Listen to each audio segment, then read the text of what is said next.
Assalamualaikum warahmatullahi wabarakatuh. Selamat pagi semua.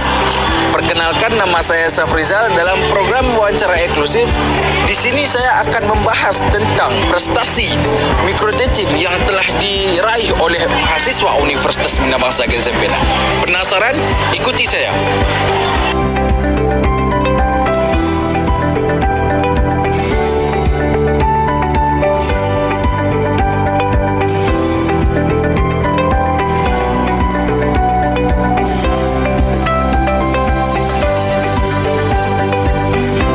Hadir sosok inspiratif di depan kita, yaitu Kak Auni Dia Aufa, program studi S1 Pendidikan Guru Sekolah Dasar. Nah, yang berhasil meraih prestasi yang gemilang pada ajang bergengsi PGSD Fire USK tahun 2025.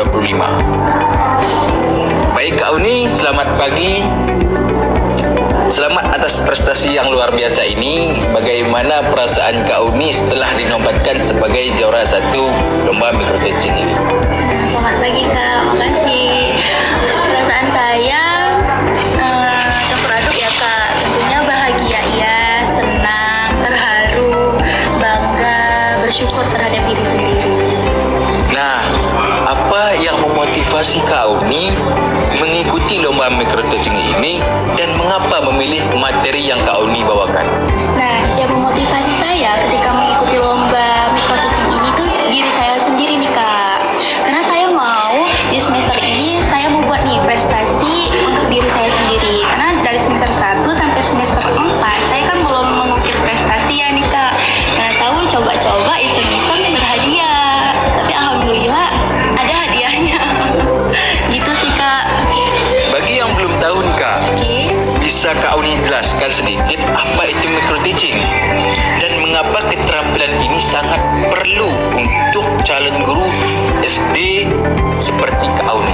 Nah, micro teaching itu Kak, latihan atau simulasi calon guru sebelum dia menghadapi dunia nyata atau terjun langsung ke kelas yang sesungguhnya. Nah, boleh diulang Kak pertanyaan yang kedua nih? Nah, untuk yang pertanyaan kedua itu, mengapa keterampilan ini sangat penting untuk calon guru SD seperti Kak Auni? Mengapa sangat penting? Menurut saya sih sangat penting ya Kak. Seperti pengertiannya sendiri itu kan latihan atau simulasi. Nah, yang pertama itu ada mengasah keterampilan calon guru. Yang kedua itu mana tahu nih waktu kita ngajar itu ada rasa gugup, grogi ya Kak. Ya, itu pasti juga. Ya, itu pasti. Nah, di latihan micro teaching inilah kita mengasah keterampilan kita supaya kita nggak gugup, grogi, dan tentunya harus percaya diri nih Kak di depan peserta didik. Nah, untuk pertanyaan selanjutnya pasti ada tantangannya dong. Nah, apa kesulitan terbesar yang Kak Auni hadapi selama proses persiapan dan saat pelaksanaan lomba? Dan bagaimana cara mengatasinya? Biar kawan-kawan tahu nih, misal nanti ada yang mungkin mungkin mau mengikuti lomba seperti Kak Auni. Oke, tantangan yang sangat sulitnya tuh Kak, ini lomba ini dilakukan secara daring, online ya Kak. Jadi otomatis kita nampilnya tuh bukan di depan juri, tapi kita buat video. Nah, di depan video itu lebih grogi Kak. Iya, itu pasti banget Kak. Takutnya salah-salah tag ulang lagi dari awal ya Kak. Itu yang tantangan terbesar saya. Nah, yang kedua tantangannya itu saya tuh sulit mencari sekolah yang mau diajak kerjasama untuk perlombaan ini. Karena kan secara daring ya Kak, online. Gitu sih Kak tantangan terbesarnya. Jadi saya mengambil sekolah di Sabang. Ya, cara mengatasinya saya harus membagi waktu nih. Gimana caranya saya berangkat ke Sabang tidak bentrok dengan jam perkuliahan. Itu aja sih Kak. Sejauh mana peran dosen program studi PGSD dalam membekali Kak Auni dengan ilmu dan keterampilan micro teaching? Apakah materi kuliah sangat membantu?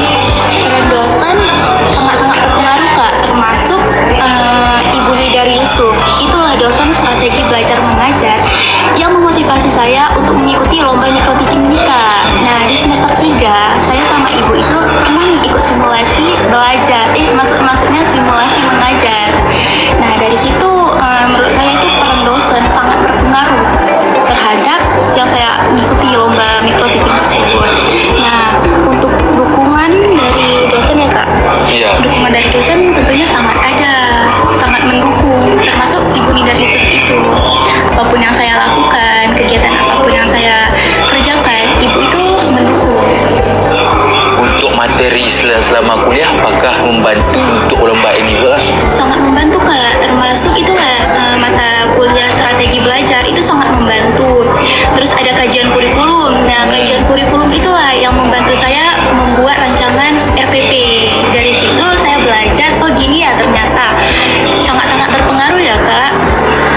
Nah, setelah menang di tingkat universitas, bagaimana Kak Uni berencana menerapkan inovasi keterampilan mengajar ini dalam praktik mengajar nyata di sekolah nanti?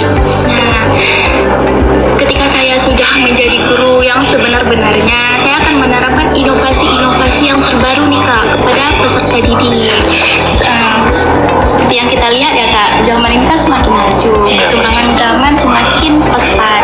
Nah, kita harus bisa juga nih membuat inovasi pembelajaran yang terbaru kepada peserta didik. Terakhir Kak, apa pesan dari Kakak untuk teman-teman terkhususnya dari jurusan PGSD di UBBG agar berani berprestasi dan mengukir sejarah seperti Kak Uni? Pesan untuk teman-teman khususnya mahasiswa PGSD UBBG, jangan pernah untuk takut mencoba. Kita bisa belajar pada mie instan, meskipun namanya instan, ketika dia dimasak itu kan butuh proses. Sama juga dengan kehidupan kita, apapun yang kita jalani, apapun yang ingin kita raih, itu butuh proses. Jadi untuk teman-teman semua, semangat dalam berproses. Luar biasa sekali dari kisah Kak Uni, Dia Aufa. Semoga prestasi ini menjadi pelecut dan semangat untuk kita sebagai mahasiswa dari UBBG dan terus berkarya dan berprestasi sehingga bisa mengharumkan nama kampus kita. Dan terima kasih banyak Kak Uni sudah berbagi ilmunya kepada kami dan telah meluangkan waktunya pada kami. Oke, terima kasih juga Kak. Terima kasih Permisa, demikianlah perbincangan kita hari ini. Jangan lupa saksikan terus program wawancara eksklusif lainnya untuk kisah-kisah inspiratif. Saya Safrizal, pamit undur diri. Wabillahi taufik wal hidayah. Wassalamualaikum warahmatullahi taala wabarakatuh.